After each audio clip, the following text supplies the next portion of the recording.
सुमतिभिरनुमेयं शुभ्रकादं सकादं सुखमजमनपायं मुक्त्युपायं द्रहजमहममेयं ध्येयमम्नाजगेयं सदजमसदजेयं श्रीसहायं भजेयम् अञ्जनासूनुसान्निध्यात् विजयेन विराजितम् अजितप्रीतिकरकं भजेऽहं विजयध्वजम् तपस्वाध्याय शुश्रूषा कृष्णपूजारतं मुनिम् विश्वेशमिष्टदं वन्दे परिम्राट् चक्रवर्तिनम् श्रीगुरुभ्यो नमः। हरिः ओम्। जन्माद्यस्य यतोऽन्वयादितरतश्चार्थेष्वभिघ्नस्वराट् तेने ब्रह्महृदाय आदिकवये मुह्यन्ति यं सूरयः तेजो वारिमृदां यथा विनिमयो यत्र त्रिसर्गो मृषा धाम्ना स्वेन सदा निरस्तकुहकम् सत्यं परं धीमहि। ओम स्वस्त्यस्तु सताम् अशेष सन्मंगलानि भवन्तु। सम्यक् श्लोकैक श्रवण पठन मात्रेण वक्तुश्च श्रोत्रॄणां निखिल कलिकृत कल्मष अपनोदन पडुतरे श्रीमद्भागवते महापुराणे द्वितीय स्कंधे नवमाध्याये अद्य कथानुवादे सति किंचित् पूर्व कथानुवादः। ಈಗ 9ನೇ ಅಧ್ಯಾಯದಲ್ಲಿ ಮೊದಲನೇ ಶ್ಲೋಕದ ವಿವರಣೆ ಆಗ್ತಾ ಇದೆ. ಅದರಲ್ಲಿ ಭಾಗವತ ತಾತ್ಪರ್ಯದಲ್ಲಿ ಭವಿಷ್ಯತ್ ಪುರಾಣದ ಮಾತನ್ನ ಆಚಾರ್ಯರು ಉಲ್ಲೇಖ ಮಾಡಿದ್ರು. ಭವಿಷ್ಯತ್ ಪುರಾಣದಲ್ಲಿ ಬಂದ ವಿಷಯ ಏನು ಅಂದ್ರೆ, ಒಬ್ಬ ಜೀವ ತಾನು ದೇಹವನ್ನ ಪಡಿಬೇಕಾದ್ರೆ ಮುಖ್ಯ ಕಾರಣ ಯಾವುದು ಅಂದಾಗ ಅಲ್ಲಿ ಹೇಳಿದ್ರು, ಭಗವಂತನ ಇಚ್ಛನೆ ಮುಖ್ಯ ಕಾರಣ.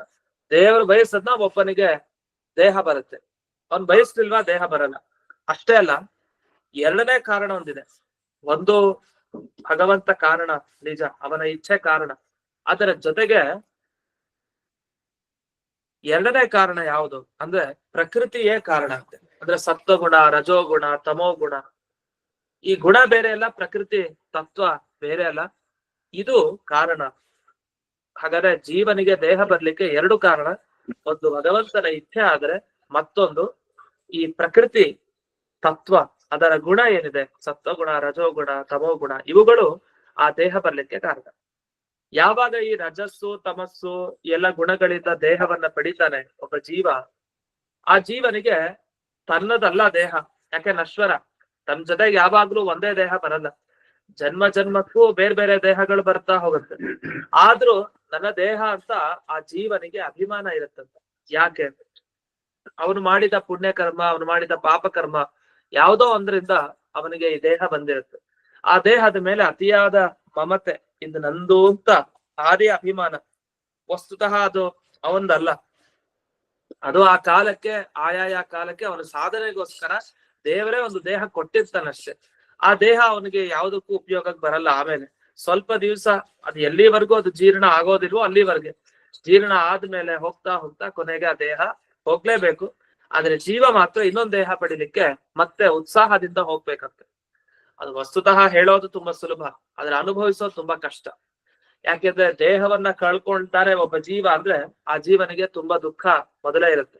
ಇದು ಇನ್ನೊಂದು ದೇಹ ಬರುತ್ತೆ ಅನ್ನೋದು ಇನ್ನು ಅದು ಬಂದ ಮೇಲೆ, ಅದು ಅನುಭವಕ್ಕೆ ಬಂದ್ಮೇಲೆ ಅದು ಬೇರೆ. ಆದ್ರೆ ಇರೋ ದೇಹವನ್ನ ಕಳ್ಕೊಳ್ಳುವಂತಹ ಸಂದರ್ಭ ಬಂದ್ರೆ ಆಗ ಎಂಥ ಜೀವನ ಆದ್ರೂ ಕೂಡ ಮಮತೆ ಮತ್ತೆ ಆ ಅಹಂ ಏನಿರುತ್ತೆ, ನಂದು ಮತ್ತೆ ನಂದು ಹೀಗೆ ನಾಶ ಆಗ್ಬಿಡತ್ತೆ, ನಾನು ಕಳ್ಕೊಂಡ್ಬಿಡ್ತೀನಿ ಅಂತಿರತ್ತಲ್ಲ, ಅದು ಎಂದಿಗೂ ಕೂಡ ಇದ್ದೇ ಇರುತ್ತೆ. ಇದೆಲ್ಲ ಹೇಗೆ ಅಂದ್ರೆ ಒಂದು ಕನಸಿನ ದೃಷ್ಟಾಂತ ಕೊಡ್ತಾರೆ. ಕನಸಿನಲ್ಲಿ ಒಬ್ಬ ನಿದ್ರೆಗೆ ಜಾರ್ದ.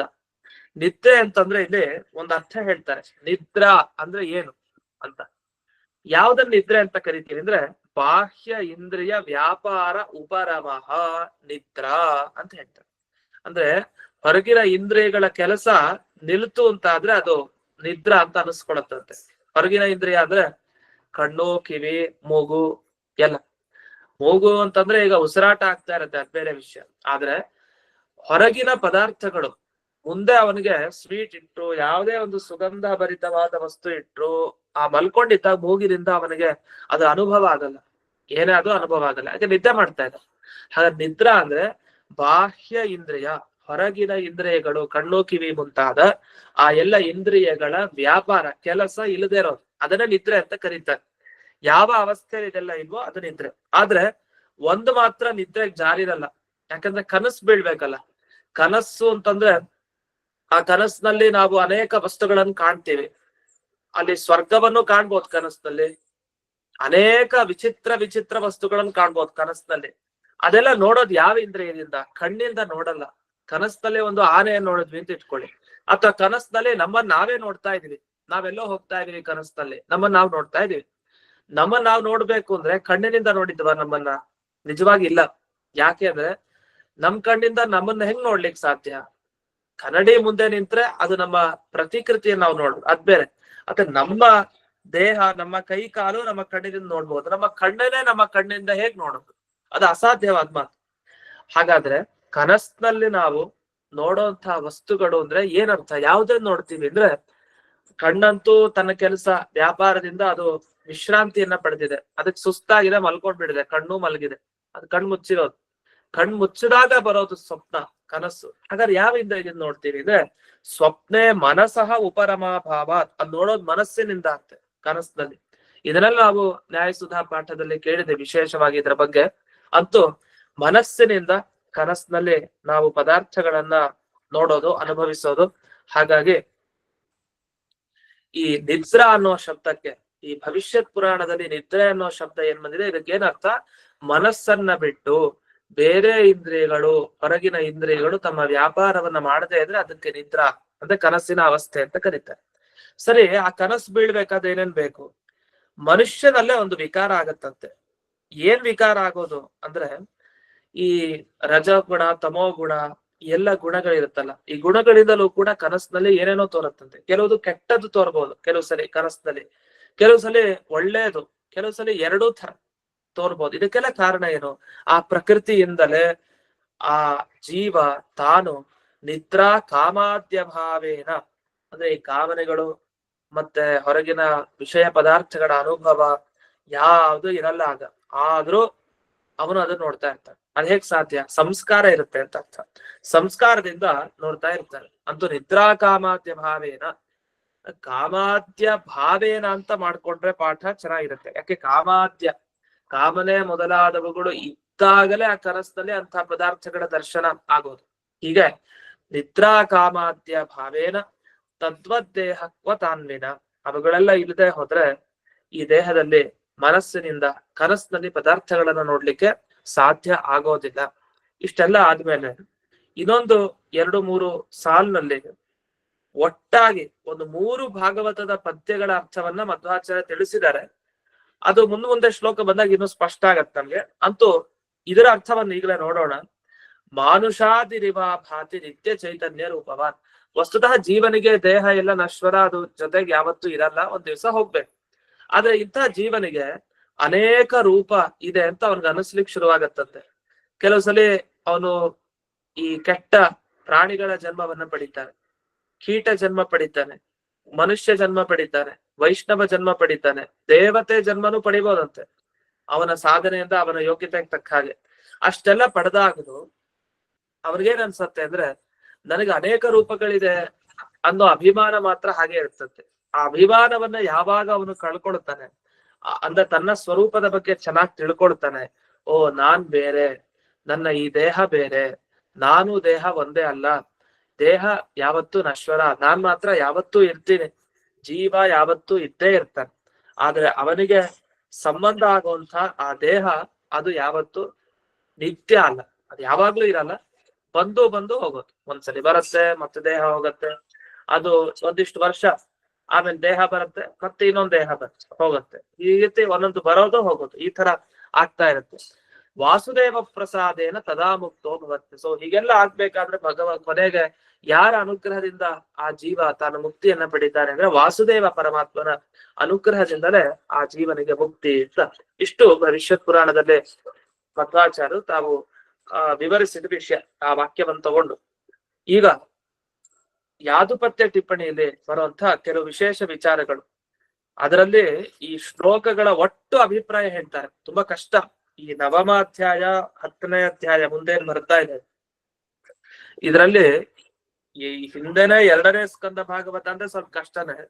ಅದರಲ್ಲೂ ಈ 9, 10ನೇ ಅಧ್ಯಾಯ ಏನಿದೆ ಕೊನೆ ಭಾಗ, ಇದು ತುಂಬಾ ಕಷ್ಟ ಅಂದ್ರೆ ವಿಷಯಗಳು ಸರಳವಾಗಿ ಹೋಗಲ್ಲ, ಬಹಳ ನಿಧಾನಕ್ಕೆ ಅದನ್ನ ವಿವರಣೆ ಮಾಡ್ತಾ ಹೋಗ್ಬೇಕು, ಬಹಳ ಶಾಸ್ತ್ರ ಗರ್ಭಿತವಾದ ವಿಷಯ. ಇನ್ನು ಇಲ್ಲಿ ಯಾದುಪತ್ಯ ಟಿಪ್ಪಣಿಗೆ ಹೋಗೋಣ. ಇಲ್ಲೇನ್ ಹೇಳಿದ್ರು, ಈಗ ನಮಗೆ ದೇಹ ಬರ್ಲಿಕ್ಕೆ ಏನ್ ಕಾರಣ? ಒಬ್ಬ ಜೀವನಿಗೆ ದೇಹ ಬರ್ಬೇಕು ಅಂದ್ರೆ ಏನೇನ್ ಕಾರಣ? ಅದಕ್ಕೆ ಅವ್ನ್ ಮಾಡಿರೋ ಕರ್ಮ ಕಾರಣ ಅಂತ ಹೇಳ್ತೀವಲ್ಲ. ಕರ್ಮ ಕಾರಣ ಅಂದ್ರೆ ಪುಣ್ಯ ಕರ್ಮನೋ ಪಾಪ ಕರ್ಮನೋ ಕಾರಣ. ಆದ್ರೆ ಪ್ರಕೃತಿಯ ರಜೋಗುಣ, ತಮೋಗುಣ, ಸತ್ವಗುಣ ಇದೆಲ್ಲ ಹೇಗ್ ಕಾರಣ? ಈಗ ನಮಗ್ ದೇಹ ಬಂದ ಮೇಲೆ ಆಮೇಲೆ ನಾವು ಕೆಟ್ಟದ್ ಮಾಡಿದ್ರೆ, ಇವ್ನಿಗೆ ಏನಿದೆ, ತಮೋಗುಣ ಜಾಸ್ತಿ ಇದೆ ಅವನ ಹತ್ರ, ಇಲ್ಲ ಅರ್ಧಂಬರ್ಧ ಕೆಲ್ಸ ಒಳ್ಳೇದು ಮಾಡ್ತಾನೆ ಕೆಟ್ಟದ್ದು ಮಾಡ್ತಾನೆ ಅಂದ್ರೆ ಇವನಲ್ಲಿ ರಜೋಗುಣ ಇದೆ ಅಂತ ಆಮೇಲೆ ಹೇಳೋದ್ ನಾವು. ಆದ್ರೆ ದೇಹ ಸಿಗೋ ಮುಂಚೆನೆ ಅದೆಲ್ಲ ಇರತ್ತಾ? ಅದ್ ಹೇಗೆ ಅಂತ ಒಂದು ಪ್ರಶ್ನೆ. ಅದಕ್ಕೆ ಉತ್ತರ ಹೇಳ್ತಾರೆ ನೋಡಿ. ನಿಮ್ಗೆ ಮಮತೆ ಅಭಿಮಾನ ಇರುತ್ತಲ್ಲ, ನಮ್ಗೀಗ ಇನ್ನೊಂದ್ ಜನ್ಮದಲ್ಲಿ ದೇಹ ಪಡಿಬೇಕು. ಯಾಕೆ ದೇಹವನ್ನು ಪಡಿತೀವಿ ಇನ್ನೊಂದ್ ಜನ್ಮದಲ್ಲಿ ಅಂದ್ರೆ, ಈ ದೇಹದ ಮೇಲೆ ಅತಿಯಾದ ವ್ಯಾಮೋಹ ಇರುತ್ತೆ ನಮ್ಗೆ, ವೈರಾಗ್ಯ ಬಂದಿರಲ್ಲ, ಅತಿಯಾದ ವ್ಯಾಮೋಹ, ನಂದು ಅಂತ. ಹಾಗಾಗಿ ಈ ಮಮತೆ ಅಹಂಕಾರ ಏನ್ ಮಾಡುತ್ತೆ, ಮುಂದಿನ ಜನ್ಮದಲ್ಲಿ ಮತ್ತೆ ದೇಹ ಬರ್ಸೋ ಹಾಗೆ ಮಾಡುತ್ತೆ. ಯಾವಾಗ ಈ ದೇಹದ ಬಗ್ಗೆ ವೈರಾಗ್ಯ ಬರುತ್ತೆ, ಆ ವೈರಾಗ್ಯ ಬಂದಾಗ ಭಗವಂತನ ಅನುಗ್ರಹ ಆಗಿ ಅದೆಲ್ಲ ಬರುತ್ತಲ್ಲ, ವೈರಾಗ್ಯ ಆಮೇಲೆ ಭಕ್ತಿ, ಅನಂತ ಭಗವಂತನ ಧ್ಯಾನ, ಅನುಗ್ರಹ, ಆಮೇಲೆ ಮೋಕ್ಷ. ಅಂತೂ ದೇಹದ ಮೇಲೆ ವೈರಾಗ್ಯ ಬರ್ಬೇಕು. ಯಾವಾಗ ವೈರಾಗ್ಯ ಬರುತ್ತೋ ಆಗ ಅವನಿಗೆ ಇನ್ನೊಂದು ದೇಹದ ಪ್ರಾಪ್ತಿ ಇಲ್ಲ ಅಂತ ಅರ್ಥ. ಅದನ್ನ ಮಮತೆ ಎಲ್ಲ ಇದ್ಮೇಲೆ ಅವನಿಗೆ ಸತ್ವಗುಣ, ರಜೋಗುಣ, ತಮೋಗುಣ ಎಲ್ಲಾನು ಇದೆ. ಆದ್ರಿಂದ ಅವನು ಈ ಸಾತ್ವಿಕ ಜನ್ಮ ಪಡಿಬೇಕು ಅಂದ್ರೆ ಸತ್ಕರ್ಮ, ರಾಜಸ ಜನ್ಮ ಪಡಿಬೇಕು ಅಂದ್ರೆ ರಾಜಸ ಕರ್ಮ, ತಾಮಸ ಜನ್ಮ ಪಡಿಬೇಕು ಅಂದ್ರೆ ತಾಮಸ ಕರ್ಮ, ಇದನ್ನೆಲ್ಲ ಮಾಡಿರ್ತಾರೆ. ಇನ್ನು ಒಟ್ಟು ತಾತ್ಪರ್ಯ ಏನು ಅಂದ್ರೆ, ಇಲ್ಲಿ ಕಾಲ ಪ್ರಕೃತಿ ವರ್ಜಿತಂ ಅಂತ ಹೇಳಿದ್ದಾರೆ. ಅಂದ್ರೆ ಜೀವ ಏನ್ ತಿಳ್ಕೊಳ್ಬೇಕಂದ್ರೆ, ನನಗೆ ಈ ಬಾಲ್ಯ, ಯೌವನ, ಈ ಮುಪ್ಪು ಇದೆಲ್ಲ ಶರೀರ ಏನ್ ಬರ್ತಾ ಇದೆಯಲ್ಲ, ಚಿಕ್ಕ ವಯಸ್ಸಿನ ಶರೀರ, ಮಧ್ಯಮ ವಯಸ್ಸಿನ ಶರೀರ, ವಯಸ್ಸಾದ್ಮೇಲೆ ತುಂಬಾ ವೃದ್ಧ ಶರೀರ ಏನ್ ಬರುತ್ತೆ, ಇದು ಯಾವಾಗ ಈ ಶರೀರ ಬಂದಾಗ್ಲೂ ಅವ್ನಿಗೊಂದು ಭಾವನೆ ಇರ್ಬೇಕಂತೆ, ನಮ್ದಲ್ಲ ಇದು ಅಂತ. ಇದು ಈಗ ಸುಮ್ನೆ ಸಾಧನೆಗೆ ಒಂದು ಈ ದೇಹ ಕೊಟ್ಟಿದ್ದಾನೆ ದೇವರಷ್ಟೇ. ಈ ದೇಹ ಸಾಧನೆಗೋಸ್ಕರ ಅಷ್ಟೇ. ಅದು ಮುಪ್ಪಾಗ್ಲಿ, ಮಧ್ಯಮ ವಯಸ್ಸದಾಗ್ಲಿ, ಚಿಕ್ಕ ವಯಸ್ಸಿಂದಾಗ್ಲಿ ಅದ್ರ ಬಗ್ಗೆ ವ್ಯಾಮೋಹ ಬಿಟ್ಬಿಡ್ಬೇಕು. ಸಾಧನೆಗೆ ಇದೊಂದು ಅನುಕೂಲ ನಂಗೆ ಕೊಟ್ಟಿದ್ದಾನೆ. ಯಾಕೆ ಜೀವ ಹಾಗೆ ಇದ್ರೆ ಸಾಧನೆ ಮಾಡ್ಲಿಕ್ಕೆ ಆಗಲ್ಲ, ಅವನಿಗೊಂದು ದೇಹ ಬೇಕು, ದೇಹ ಕೊಟ್ಟಿದ್ದಾನೆ. ಆ ದೇಹಕ್ಕೂ ಒಂದು ಜಡ ಅದು ಅಷ್ಟೇ. ಈಗ ನಮ್ಮ ಜಡ ಪದಾರ್ಥ ಸವೆದು ಕೊನೆ ಹೋಗತ್ತ ಒಂದು ದಿವಸ. ಆತರ ಈ ಜಡ ಪದಾರ್ಥ ತರ ಈ ದೇಹವು ಕೂಡ ಜಡ, ಅದು ಕೂಡ ಒಂದು ಸವೆದು ಒಂದ್ ದಿವಸ ಹೋಗ್ಬೇಕು, ಅದು ಹೋಗತ್ತೆ. ಎಲ್ಲಿವರೆಗೂ ಉಪಯೋಗಿಸ್ಕೊಳ್ಲಿಕ್ಕೆ ಸಾಧ್ಯನೋ ಅಷ್ಟು ಚೆನ್ನಾಗಿ ಆ ಕೊಟ್ಟ ದೇಹವನ್ನ ಉಪಯೋಗಿಸ್ಕೊಂಡು ಸಾಧನೆ ಮಾಡ್ಬೇಕು ಅಷ್ಟೇ ಇರೋದು. ಆದ್ರೆ ಭಾವನೆ ಬರ್ಬೇಕು, ಬಹಳ ಕಷ್ಟ. ಆದ್ರೆ ತಂದುಕೊಂಡ್ರೆ ಆ ಜೀವಿ ತಾನು ಸಾಧಕನಾಗ್ತಾನೆ ಅಂತ ಹೇಳಿದ್ದಾರೆ. ಇದರಲ್ಲಿ ಕಾಲ ವಿಕಾರ ಅಂದ್ರೆ ಆ ಟೈಮ್, ಸಮಯ ಹೋದ ಹಾಗೆ ಅವನ ದೇಹದಲ್ಲಿ ವಿಕಾರ ಆಗ್ತಾ ಹೋಗುತ್ತೆ.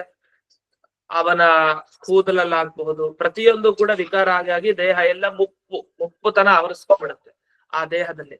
ಇದಾಗಬಹುದು. ಅಥವಾ ಪ್ರಕೃತಿ ವಿಕಾರ ಅಂದ್ರೆ ಒಂದ್ಸರಿ ಮನುಷ್ಯ ಜನ್ಮ, ಮತ್ತೊಂದ್ಸರಿ ಪ್ರಾಣಿ ಜನ್ಮ, ಇನ್ನೊಂದ್ಸರಿ ಪಕ್ಷಿಯ ಜನ್ಮ, ಹೀಗೆ ಅನೇಕ ಜನ್ಮ ಬರುತ್ತೆ. ಇದೆಲ್ಲ ವಸ್ತುತಃ ಯಾವುದು ನನಗಿಲ್ಲ, ನನ್ನ ಸ್ವರೂಪ ತುಂಬಾ ಚೆನ್ನಾಗಿರೋದು ನಿತ್ಯ ಚೈತನ್ಯ ರೂಪ. ನಿಜವಾಗಿ ಯಾವಾಗಲೂ ಆ ಜೀವ ಆನಂದ ಸ್ವರೂಪಿ, ಜ್ಞಾನ ಸ್ವರೂಪಿಯಾಗಿರ್ತಾನೆ. ಅಂಥವನಿಗೆ ಇದೆಲ್ಲ ಬರೋದು ಯಾಕೆ? ಕರ್ಮದಿಂದ. ಹಾಗಾದ್ರೆ ಇದನ್ನೆಲ್ಲ ಕಳ್ಕೊಳ್ಳೋದು ಹೇಗೆ? ಇದ್ರ ಬಗ್ಗೆ ವ್ಯಾಮೋಹ ಬಿಡೋದು ಯಾವಾಗ ಅಂದ್ರೆ, ವೇದಾಂತ ಶ್ರವಣಾದಿನ ಇದು ಶೇಷ. ಅದನ್ನು ಪೂರ್ಣೆ ಮಾಡ್ಕೊಳ್ಬೇಕಂತೆ. ವೇದಾಂತ ಶಾಸ್ತ್ರ ಅದಕ್ಕೆ ಕೇಳ್ಬೇಕು ಅಂತ. ವೇದಾಂತ ಎಷ್ಟು ಕೇಳ್ತೀರೋ ಅಷ್ಟು ನಮಗೆ ವೈರಾಗ್ಯ ಬರ್ಲಿಕ್ಕೆ ಶುರುವಾಗತ್ತಂತೆ. ಆ ವೈರಾಗ್ಯ ಬಂದ್ರೆ ಒಳ್ಳೇದಂತೆ. ಅಂದ್ರೆ ಅಯ್ಯೋ ಯಾಕೆ ಬಂತು ಅಂತ ವಿಚಾರ ಮಾಡ್ಬಾರ್ದು, ಬಂದ್ರೆ ಅದು ಒಳ್ಳೇದು ಅಂತ ಹೇಳ್ತಾರೆ.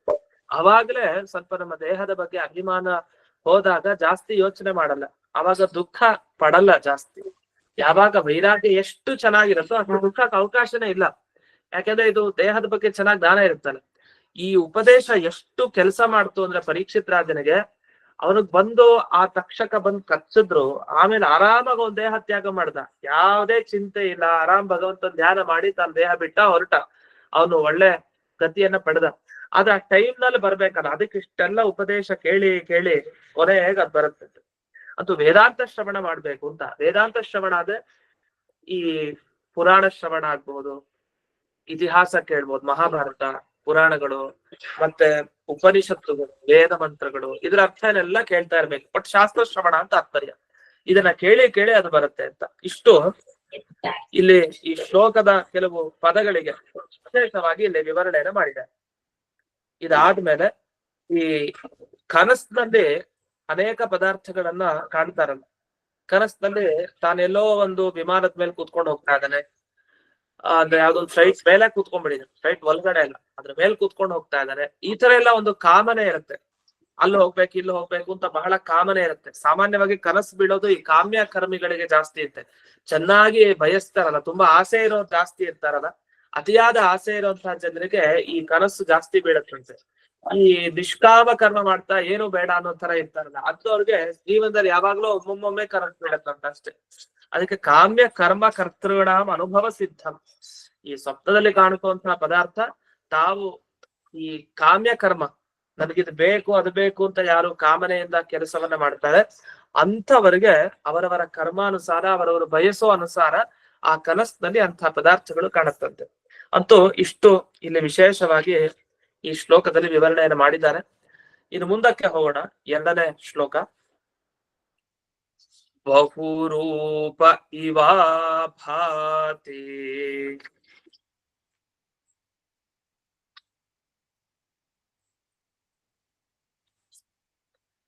ಮಾಯಯಾ ಬಹುರೂಪಯಾ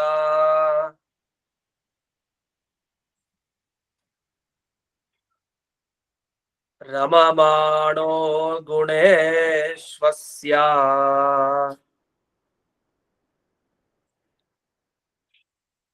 ಮಮಾಹಮಿತಿ ಮನ್ಯತೆ.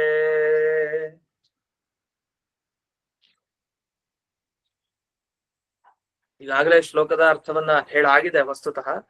ಆದ್ರೂ ಈ ಪದಗಳ ಅರ್ಥ ಏನು, ಇಲ್ಲಿ ಬಂದ ಪ್ರಸಂಗ ಏನು ಅನ್ನೋದನ್ನ ಟಿಪ್ಪಣಿಗಳಲ್ಲಿ ಹೇಗೆ ವಿವರಿಸಿದ್ದಾರೆ ಆ ರೀತಿ ನೋಡೋಣ. ಈಗ ಇನ್ನೊಂದು ಪ್ರಶ್ನೆಗೆ ಹೋಗ್ತಾರೆ. ಅಲ್ಲ, ಜೀವನಿಗೆ ವಸ್ತುತಃ ದೇಹ ಏನಿಲ್ಲ, ಒಪ್ಕೊಳ್ಳೋಣ. ಅವ್ನಿಗಿರೋದು ತನ್ನ ಸ್ವರೂಪ ದೇಹ, ಲಿಂಗ ದೇಹ ಅಂತ ಹೇಳ್ತೀವಿ, ಅದೇ ಸರಿ. ಹೊರಗಿನ ಸ್ಥೂಲ ದೇಹ ಅಂತ ಬರೋದನ್ನೇ ನಾವು ಜೀವ ಹುಟ್ಟದ ಅಂತ ಹೇಳೋದಷ್ಟೇ. ದೊಡ್ಡದಾಗಿ ಈ ದೇಹ ಕಂಡ್ರೆ ಓ ಜೀವ ಹುಟ್ಟದ ಅಂತ. ಅಲ್ಲಿವರೆಗೂ ಅವ್ನಿಗೇನ್ ದೇಹನೇ ಇರಲ್ಲ ಅಂತಿಲ್ಲ. ಅವ್ನು ಎಲ್ಲೇ ಹೋದ್ರು ಏನೇ ಇದ್ರು ದೇಹ ಅಂತೂ ಇದ್ದೇ ಇರುತ್ತೆ ಜೀವನಿಗೆ. ಅದು ನಮ್ಗೇನಂದ್ರೆ ಒಬ್ಬ ವ್ಯಕ್ತಿ ಸತ್ತ ಅಂದ್ರೆ, ಮರಣ ಹೊಂದಿದ್ರೆ ಆದ್ರೆ ಅವ್ನ ದೇಹ ಇಲ್ಲ ಅಂತ ಅನ್ಕೊಳ್ತೀವಿ. ವಸ್ತುತಃ ಅವ್ನ ದೇಹ ಇದ್ದೇ ಇರುತ್ತೆ, ದೇಹ ಇಲ್ಲ ಅಂತೇನಿಲ್ಲ. ಆದ್ರೆ ಆ ದೇಹಕ್ಕೆ ಹೆಸರುಗಳು ಬೇರೆ, ಒಂದೊಂದು ಹೆಸರಿನ ದೇಹ ಇರತ್ತಷ್ಟೇ. ಅವನ ಜೊತೆ ಯಾವಾಗಲೂ ತನ್ನ ಸ್ವರೂಪ ದೇಹ ಅಂತ ಒಂದ್ ಇದ್ದೇ ಇರುತ್ತೆ. ಅಂದ್ರೆ ಜೀವ ಸ್ವರೂಪ ಯಾವತ್ತೂ ಇದ್ದೇ ಇರುತ್ತೆ. ಆಮೇಲೆ ಸ್ವರೂಪ ದೇಹ ಇದ್ದೇ ಇರುತ್ತೆ ಅವನ ಜೊತೆಗೂ. ಇನ್ನು ಲಿಂಗ ದೇಹ ಇದ್ದೇ ಇರುತ್ತೆ, ಯಾಕೆ ಮೋಕ್ಷಕ್ಕಿನ್ನೂ ಹೋಗಿಲ್ಲ ಆದ್ರಿಂದ. ಮಧ್ಯ ಅನಿರುದ್ಧ ದೇಹ, ಹೀಗೆ ಅನೇಕ ದೇಹಗಳಿರುತ್ತೆ.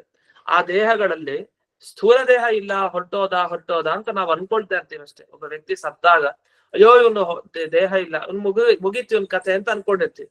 ಆದ್ರೆ ಹಾಗಲ್ಲ, ಅವನು ಮುಗೀತು ಕಥೆ ಅಂತಿಲ್ಲ. ಅವನು ಈ ದೇಹದ ಕಥೆ ಮುಗೀತು ಅಂತ ಅಷ್ಟೇ ಅರ್ಥ. ಅವನ್ ಕಥೆ ಮುಗೀತು ಅಂತ ಅರ್ಥ ಅಲ್ಲ, ಅವನಿಗೆ ಈ ದೇಹದ ಕಥೆ ಅಂದ್ರೆ ದೇಹದ ಸಂಬಂಧ ಏನಿತ್ತು ಇದುವರೆಗೂ ಅದು ಮುಗೀತು ಅಂತ ಅಷ್ಟೇ ಅರ್ಥ. ಬಹುರೂಪ ಇವಾ ಭಾತಿ. ಇಲ್ಲಿ ಪ್ರಶ್ನೆ ಇಷ್ಟೇ, ಹಾಗಾದ್ರೆ ಜೀವನಿಗೆ ಈ ಪ್ರಕೃತಿ ಅಂದ್ರೆ ಸತ್ವಗುಣ, ರಜೋಗುಣ, ತಮೋಗುಣ ಇದೆಯಲ್ಲ, ಇದರಿಂದ ದೇಹ ಹೇಗ್ ಬರುತ್ತೆ ಅಂತ ಪ್ರಶ್ನೆ ಐತೆ.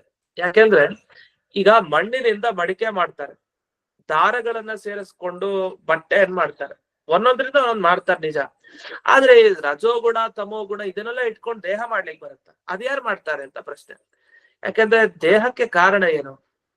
ಈ ರಜೋಗುಣ ತಮೋಗುಣ ಇವುಗಳ ಕಾರಣನ ಅಂತಂದ್ರೆ ಅದಕ್ಕೆ ಉತ್ತರ ಕೊಡ್ತಾರೆ, ಹೌದು ರಜೋಗುಣ ತಮೋಗುಣ ಇವುಗಳೇ ಕಾರಣ, ಸತ್ವಗುಣ ಇವುಗಳೇ ಕಾರಣ ಆಗುತ್ತೆ. ಯಾಕೆ ಅಂದ್ರೆ ಈ ಪ್ರಕೃತಿ ತತ್ವನೇ ಕಾರಣ. ಅದರಿಂದಲೇ ಪಾರ್ಥಿವ ದೇಹ ಅಂತ ಅದಕ್ಕೆ ಕರೆಯೋದು. ಪೃಥ್ವಿ ತತ್ವ, ಜಲ ತತ್ವ, ತೇಜಸ್ಸು, ವಾಯು, ಆಕಾಶ ಎಲ್ಲ ಸೇರ್ಕೊಂಡು ತಾನೆ ಒಬ್ಬ ಜೀವನಿಗೆ ದೇಹ ಬರುತ್ತೆ. ಹಾಗಾಗಿ ಇದೆಲ್ಲ ಕಾರಣನೇ. ಅದು ನಮ್ಗೆ ಹೇಗೆ ಅಂತ ನಮ್ಗೆ ಬಿಡಿಸಿ ಹೇಳಲಿಕ್ ಬರ್ತಾ ಇಲ್ಲ ಅಷ್ಟೇ. ವಸ್ತುತಃ ಎಲ್ಲವೂ ಆ ಜೀವನ ದೇಹಕ್ಕೆ ಕಾರಣ ಆಗಿದೆ. ಬಹು ರೂಪ ಇವಾ ಭಾತಿ, ಅನೇಕ ರೂಪಗಳನ್ನ ತಾಳದ ಹಾಗೆ ಅವ್ರಿಗೆ ಅನಿಸತ್ತಂತೆ. ಯಾರಿಗೆ? ಈ ಜೀವನಿಗೆ. ಒಂದ್ಸಲಿ ದೇವತೆ, ಇನ್ನೊಂದ್ಸಲಿ ಮನುಷ್ಯ, ಇನ್ನೊಂದ್ಸಲಿ ರಾಕ್ಷಸ, ಇನ್ನೊಂದ್ಸಲಿ ಬ್ರಹ್ಮ ರಾಕ್ಷಸ, ಇನ್ನೊಂದ್ಸಲಿ ಪಿಶಾಚಿ, ಹೀಗೆ ಏನೇನ್ ಬೇಕು ಅನೇಕ ರೂಪಗಳನ್ನ, ಅನೇಕ ದೇಹವನ್ನ ತಾನು ಧರಿಸಿ ನಾನೇ ದೇವತೆ, ನಂದೇ ದೇಹ, ಹಾಗೆ ಹೀಗೆ ಅಂತ ಭ್ರಮೆ ಒಂದು ಅಂತ ಹೇಳ್ತಾರೆ. ಯಾಕೆ ಭ್ರಮೆ ಅಂದ್ರೆ ನಿಂದೇ ಆಗಿದ್ದೆ ನೀನು ಜೊತೆಗೆ ಯಾವಾಗ್ಲೂ ಇರ್ಬೇಕು. ಈಗ ಈ ಜನ್ಮದಲ್ಲಿ ಒಂದ್ ದೇಹ ನಮ್ ಜೊತೆಗಿದೆ, ಆ ದೇಹ ನಂದೇ ಆಗಿದ್ರೆ ಯಾವಾಗ್ಲೂ ಅಷ್ಟು ಅನ್ಯೋನ್ಯತೆ ಇದ್ರೆ ಯಾಕೆ ಆ ದೇಹ ನನ್ನನ್ನು ಬಿಟ್ಟು ಹೋಗ್ಬೇಕು? ಅದು ಹೋಗ್ಬಾರ್ದಿತ್ತು. ಆದ್ರೆ ನನ್ನ ದೇಹ ಅಂತ ಅಷ್ಟು ಅಭಿಮಾನ ಇದ್ರು ಆ ದೇಹ ನಮ್ಮನ್ ಬಿಟ್ಟು ಹೋಗ್ತಾರೆ ಅಂದ್ರೆ ಅದ್ ನಮ್ದಲ್ಲ ಅಂತ ಅರ್ಥ. ಅದ್ ಬಿಟ್ಟು ಹೋದ್ಮೇಲೆ ಅನ್ಸುತ್ತೆ, ಆದ್ರೆ ಇದ್ದಾಗ್ಲೇ ಅನಿಸ್ಬೇಕು ನಮ್ ದೇಹ ಅಲ್ಲ. ಅಲ್ಲ ಅಂತಂದ್ರೆ ಸಾಧನೆ ಮಾಡೋದು ಹೇಗೆ? ಅದಕ್ ಬೇರೆ ಕ್ರಮ ಇದೆ. ದೇಹ ಅಲ್ಲ ಅಂದ ಕೂಡಲೇ ಆ ದೇಹ ಪೋಷಣೆ ಮಾಡಿ ದೇಹ ಬೆಳೆಸ್ಲಿಕ್ಕೆ ಅಂತಾನೆ ಪ್ರಯತ್ನ ಪಡ್ತಾ ಕೂತಿರ್ಬಾರ್ದಂತೆ. ದೇಹ ತನ್ಪಾಡಕ್ ತಾನು ಪೋಷಿತವಾಗುತ್ತೆ. ಜೀವನಿಗೆ ಏನೇನ್ ಆ ಕಾಲಕ್ಕೆ ಸಾಧನೆ ಮಾಡ್ಲಿಕ್ಕೆ ತಗೊಬೇಕೋ ಆಹಾರ ಸ್ವೀಕಾರ ಮಾಡ್ತಾರೆ, ಅದು ಬೆಳೀತಾ ಇರುತ್ತೆ ದೇಹ. ಅದಕ್ಕೆ ವಿಶೇಷವಾಗಿ ಪೋಷಣೆ ಮಾಡ್ತಾ ಕೂತ್ರೆ ವ್ಯರ್ಥ ಅಂತೆ. ಅದು ಮಾಡಿ ಏನ್ ಮಾಡ್ಬೇಕು ಉಪಯೋಗ? ಆ ದೇಹ ಒಂದ್ ದಿವಸ ಹೋಗೋದೆ. ಅದನ್ನ ಸಾಧನಾ ಮಾರ್ಗಕ್ಕೆ ಬೇರೆ ಕಡೆ ಹೋಗ್ಬೇಕು. ಸಾಧನೆ ಮಾಡ್ಬೇಕಾದ್ರೆ ಆ ದೇಹ ಎಲ್ಲ ಸರಿಯಾಗಿ ಇರುತ್ತಂತೆ. ಯಾಕಂದ್ರೆ ತಪಸ್ಸು, ಉಪವಾಸ, ಅದು ಇದು ಎಲ್ಲ ಜಾಸ್ತಿ ಮಾಡಿದಾಗ, ಅನುಷ್ಠಾನ ಮಾಡಿದಾಗ ಸ್ವಯಂ ದೇಹವು ಕೂಡ ಎಷ್ಟು ಬೇಕೋ ಅಷ್ಟೊಂದು ತಗೊಳುತ್ತೆ, ಅದು ಸರಿಯಾಗಿರುತ್ತೆ. ಬಹುರೂಪ ಇವಾ ಭಾತಿ ಮಾಯಯ ಬಹುರೂಪಯ. ಇವನಿಗೆ ಅನೇಕ ರೂಪ ಬರ್ಲಿಕ್ಕೆ ಕಾರಣ ಏನೀಗ? ಒಂದ್ಸರಿ ಪಕ್ಷಿ ಆಗ್ತಾನೆ, ಒಂದ್ಸರಿ ಪ್ರಾಣಿ ಆಗ್ತಾನೆ, ಹೀಗೆಲ್ಲ ಇದಕ್ಕೆ ಕಾರಣ ಏನು ಅಂದ್ರೆ ಬಹುರೂಪಯ ಮಾಯಯ. ಅದು ಮಾಯಾಶಕ್ತಿ ಇದೆಯಲ್ಲ, ದೇವರ ಮಾಯಾಶಕ್ತಿ ಅಂದ್ರೆ ದೇವರ ಇಚ್ಛೆ, ಅದು ಅನೇಕ ರೂಪ ತಾಳ್ಕೊಂಡಿದೆ. ಒಂದ್ಸಲಿ ದೇವರ ಇಚ್ಛೆಗೆ ಅನ್ನಿಸ್ತು, ದೇವರ ಇಚ್ಛೆ ಬಂತು, ಇವ್ರು ಮನುಷ್ಯ ಆಗ್ಲಿ, ಸರಿ ಮನುಷ್ಯ ಜನ್ಮ ಬಂತು. ಇನ್ನೊಂದ್ಸರಿ ಆ ಇಚ್ಛೆ ಬಂತು ದೇವರಿಗೆ ಏನಂತ ಪಕ್ಷಿ ಆಗ್ಲಿ. ಇನ್ನೊಂದ್ಸರಿ ಇಚ್ಛೆ ಪಟ್ಟ ಇವನೊಂದು ಆನೆ ಆಗ್ಲಿ, ಇನ್ನೊಂದ್ಸರಿ ಒಂದು ಕುದುರೆ ಆಗ್ಲಿ, ಇನ್ನೊಂದ್ಸರಿ ಇವನು ವರಾಹ ಆಗ್ಲಿ. ಹೀಗೆ ಒಂದೊಂದೊಂದೊಂದೇ ಭಗವಂತನ ಇಚ್ಛೆಗಳಲ್ಲಿ ವ್ಯತ್ಯಾಸ ಇರುತ್ತೆ. ಅನೇಕ ತರಹದ ರೂಪಗಳನ್ನ, ಆಕೃತಿಯನ್ನ ಪಡೆದ ಭಗವಂತನ ಇಚ್ಛೆ ಅಂದ್ರೆ ಮಾಯೆ ಅಂತ ಏನ್ ಕರಿತೀವಿ ಅದನ್ನ, ಆ ಮಾಯೆಯಿಂದಲೇ ಈ ಜೀವನಿಗೆ ಅನೇಕ ರೂಪಗಳು ಬಂದಿದೆ. ರಮಮಾಣೋ ಗುಣೇಶ್ವಸ್ಯ. ಈ ಜೀವನಿಗೆ ಏನೋ ಒಂದು ಸಂತೋಷ ಆಗ್ತದೆ, ಅಯ್ಯೋ ನಂದೇ ನಂದೇ ಅಂತ ಅಲ್ಲೇ ಓಡಾಡ್ತಾ ಇರ್ತಾನೆ ಜೀವ. ರಮಮಾಣ, ಬಹಳ ಆಟ ಆಡ್ತಾ ಇರ್ತಾನಂತೆ. ದೇಹ ಸಿಕ್ಕದ ಕೂಡಲೇ ನಂದೇ ದೇಹ, ಏನೋ 1000 ವರ್ಷ ಬದುಕಿರೋ ತರ ಆಡ್ತಾ ಇರ್ತಾರಂತೆ. ಆಮೇಲೆ ವಯಸ್ಸಾಗ್ತಾ ಆಗ್ತಾ ಗೊತ್ತಾಗತ್ತಂತೆ, ಓ ಇಲ್ಲಿ ಆಟ ಆಡ್ಲಿಕ್ಕೆ ಆಗಲ್ಲ, ದೇಹ ಆಟ ಆಡಿಸ್ತಾ ಇದೆ ನಮ್ಮನ್ನ ಅಂತ ಗೊತ್ತಾಗತ್ತಂತೆ ಜೀವನಿಗೆ. ಅದರಿಂದ ರಮಮಾಣೋ ಗುಣೇಶು ಅಸ್ಯಾಹ. ಈ ಪ್ರಕೃತಿ ತತ್ವದಿಂದ ಸಿಕ್ಕ ಈ ದೇಹದಲ್ಲಿ ರಮಮಾಣ, ಮೊದಲು ಆ ಸತ್ವರಜಸ್ತಮೋ ಗುಣಗಳಲ್ಲಿ ಆಟ ಆಡ್ತಾ ಇರೋನು ಮಮ ಅಹಮಿತಿ ಮನ್ಯತೆ, ಅಹಂಕಾರ ಮಮಕಾರ ಎಲ್ಲಾ ತಾಳು ಹಾಗೆ ಇರ್ತಾನಂತೆ. ಅದೇನಾಗುತ್ತೆ, ಜಾಸ್ತಿ ದೇಹದ ಮೇಲೆ ವ್ಯಾಮೋಹ ಬಂದಾಗ ಅವನು ಕೆಟ್ಟ ಕರ್ಮ ಮಾಡ್ತಾನೆ, ಕೆಲವು ಸಲ ಒಳ್ಳೆ ಕರ್ಮನೂ ಮಾಡ್ತಾನೆ, ಇಲ್ಲ ಅಂತಿಲ್ಲ. ಅಂತೂ ವಿಹಿತ ಕರ್ಮ ನಿಷಿದ್ಧ ಕರ್ಮ ಎರಡೂ ಜಾಸ್ತಿ ಆಗತ್ತೆ. ಆದ ಹಾಗೆ ಅವನಿಗೆ ಮುಂದೆ ಅದಕ್ಕೆ ತಕ್ಕ ಹಾಗೆ ದೇಹವನ್ನ ಪಡಿತಾ ಹೋಗ್ತಾನೆ ಅಂತ. ಇಷ್ಟು ಇದರ ಒಂದು ಸಾರಾರ್ಥ. ಇದರಲ್ಲಿ ಯಾದುಪತ್ಯದಲ್ಲಿ ಒಂದು ವಿವರಣೆಯನ್ನು ಕೊಟ್ಟಿದ್ದಾರೆ. ಒಟ್ಟೇನ್ ಅರ್ಥ ಇದಕ್ಕೆ ಅಂದ್ರೆ, ಈಗ ಭಗವಂತನ ಇಚ್ಛೆ ಅನಾದಿ ಕಾಲದಿಂದ, ಇವತ್ತು ಅವತ್ತು ಅಲ್ಲ, ಯಾವತ್ತಿನಿಂದಲೋ ಭಗವಂತನ ಇಚ್ಛೆ ಇತ್ತು. ಏನಿತ್ತು? ಇವರಿಗೆ ಇಂಥ ದೇಹ ಸಿಗಲಿ ಅಂತ ಇಚ್ಛೆ ಇತ್ತು. ಹಾಗಾಗಿ ಪ್ರಕೃತಿ ತತ್ವವನ್ನ ಬಳಸ್ಕೊಂಡು ಪರಮಾತ್ಮ ಒಬ್ಬನಿಗೆ ಸಾತ್ವಿಕ ದೇಹ ಬರ್ಬೇಕು ಅಂದ್ರೆ ಸತ್ವಗುಣ ಇಟ್ಕೊಂಡು ದೇಹ ಸೃಷ್ಟಿ ಮಾಡಿಕೊಟ್ಟ, ರಜೋಗುಣ ಇಟ್ಕೊಂಡು ರಾಜಸ ದೇಹ ಕೊಟ್ಟ, ತಮೋಗುಣ ಇಟ್ಕೊಂಡು ತಾಮಸ ದೇಹ ಒಬ್ಬನ ಕೊಟ್ಟ. ಕೊಟ್ಟ ಮೇಲೆ ಒಂದು ಮಮತಾ ಭಾವನೆ, ಅಹಂ ಭಾವನೆಯನ್ನು ತರಿಸಿ ಇಟ್ಬಿಟ್ನಂತೆ. ಯಾಕಂದ್ರೆ ನಮ್ ದೇಹ ಅಲ್ಲ ಅಂತಂದ್ಮೇಲೆ ಅವನು ಪಡ್ಕೊಂಡು ಏನ್ ಮಾಡ್ಬೇಕು? ಅದರಿಂದ ಆ ದೇಹವನ್ನ ಸೃಷ್ಟಿ ಮಾಡಿಕೊಟ್ಟು, ನಂದು, ನಾನು ಇದನ್ನ ಕಾಪಾಡ್ಕೊಳ್ಬೇಕು, ಇದಕ್ಕೇನು ತೊಂದರೆ ಆಗ್ಬಾರ್ದು ಅಂತ ಅದನ್ನ ಕಾಪಾಡ್ಕೊಳ್ಳಿಕ್ಕೆ ಅನೇಕ ರೀತಿ ಒದ್ದಾಡಿಸ್ತಾನಂತೆ ಆ ಜೀವನನ್ನ.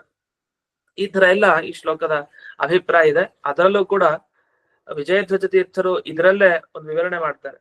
ಅದು ನಿಜವಾಗಿ ಯಾವಾಗಲೂ ಲಿಂಗ ಶರೀರ ಇದೆಯಂತೆ. ಲಿಂಗ ಶರೀರ ಅಂದ್ರೆ ಈ ತ್ರಿಗುಣಾತ್ಮಕವಾದ ಶರೀರ, ಅಂದ್ರೆ ಪ್ರಕೃತಿ ಸತ್ವಗುಣ ರಜೋಗುಣ ತಮೋಗುಣ ಇವುಗಳನ್ನ ಹೊಂದಿರುವಂತಹ ಆ ಲಿಂಗ ಶರೀರ. ಅದರಲ್ಲಿ ಅವನಿಗೆ ಮಮತೆ ಇರೋದ್ರಿಂದಲೇ ಇದೆಲ್ಲ ಪ್ರಾರಂಭ ಅಂತೆ. ಅಲ್ಲಿಂದಲೇ ಈ ದೇಹ ಎಲ್ಲ ಶುರುವಾಗಿ ಆ ಧಾತುಗಳು ಅಂದ್ರೆ ಮೂಲಭೂತವಾಗಿ ಈ ದೇಹ ಹುಟ್ಲಿಕ್ಕೆ ಬೇಕಾದಂತ ಧಾತುಗಳು ಅಂತ ಏನ್ ಕರಿತೀವಿ, ಆ ಧಾತುಗಳಿಂದ ಈ ದೇಹ ಸಿಗ್ತಾ ಹೋಗ್ತಾ ಇದೆ ಅಂತ. ಇಷ್ಟಾದ್ಮೇಲೆ ಇದು ಜೀವ ತಾನು ಬಂಧನವನ್ನ ಪಡಿತಾನೆ ಅಂತ ಇಲ್ಲಿವರೆಗೆ ಹೇಳಿದ್ರು. ಮೋಕ್ಷ ಪಡಿತಾನೆ ಅಂತ ಈ ಮುಂದಿನ ಶ್ಲೋಕದಲ್ಲಿ ತಿಳಿಸ್ತಾರೆ. 3ನೇ ಶ್ಲೋಕದಲ್ಲಿ ಆ ಜೀವ ತಾನು ಯಾವ ರೀತಿ ಮೋಕ್ಷವನ್ನ ಪಡಿತಾನೆ ಅನ್ನೋದನ್ನ ಮುಂದೆ ಹೇಳ್ತಾರೆ. ಯಾವ ರೀತಿ ಮೋಕ್ಷ ಅಂದ್ರೆ, ಏನು ಸಾಧನೆ ಮಾಡಿದ್ರೆ, ಏನಂತ ತನ್ನ ಬಗ್ಗೆ ತಾನು ತಿಳ್ಕೊಂಡ್ರೆ ಅವ್ನು ಮೋಕ್ಷಕ್ಕೆ ಹೋಗ್ತಾನೆ, ಅದರ ಬಗ್ಗೆ ಮುಂದೆ ತಿಳಿಸ್ತಾರೆ. ಅದು 3ನೇ ಶ್ಲೋಕದಲ್ಲಿ. ಆ 3ನೇ ಶ್ಲೋಕವನ್ನ ನೋಡೋಣ. ಅದರ ವಿವರಣೆಯನ್ನು ನಾಳೆ ದಿವಸ ಮಾಡ್ತೀನಿ. ಇವಾಗ ಶ್ಲೋಕವನ್ನ ಹೇಳ್ಕೊಡ್ತೀನಿ. ಯರ್ಹಿ ಚಾಯಂ ಮಹಿತ್ ತ್ವೇ ಸ್ವೇ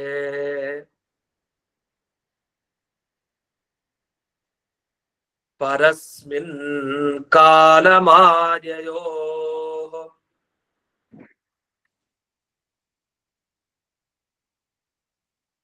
ರಮತೆ ಗತ ಸಮ್ಮೋಹಃ.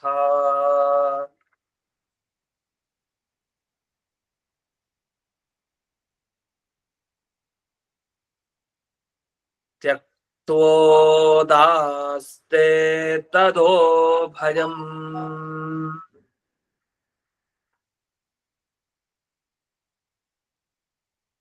ಇಲ್ಲಿಗೆ ಈ ಪಾಠವನ್ನ ಅಸ್ಮತ್ ಗುರುವಂತರ್ಗತ ವ್ಯಾಸತೀರ್ಥ ಗುರುವಂತರ್ಗತ ಭಾರತೀ ರಮಣ ಮುಖ್ಯ ಪ್ರಾಣಾಂತರ್ಗತ ಶ್ರೀಮನ್ ಮೂಲ ಗೋಪಾಲಕೃಷ್ಣನಿಗೆ ಅರ್ಪಣೆಯನ್ನ ಮಾಡ್ತೇವೆ. ಶ್ರೀ ಕೃಷ್ಣಾರ್ಪಣ. ಹರೇ ನಮಃ. ನಮಸ್ಕಾರ ಗುರುಗಳೇ, ಧನ್ಯವಾದಗಳು. ಧನ್ಯವಾದ ಗುರು. ನಮಸ್ಕಾರ. ಗುರುಗಳಿಗೆ ಧನ್ಯವಾದಗಳು.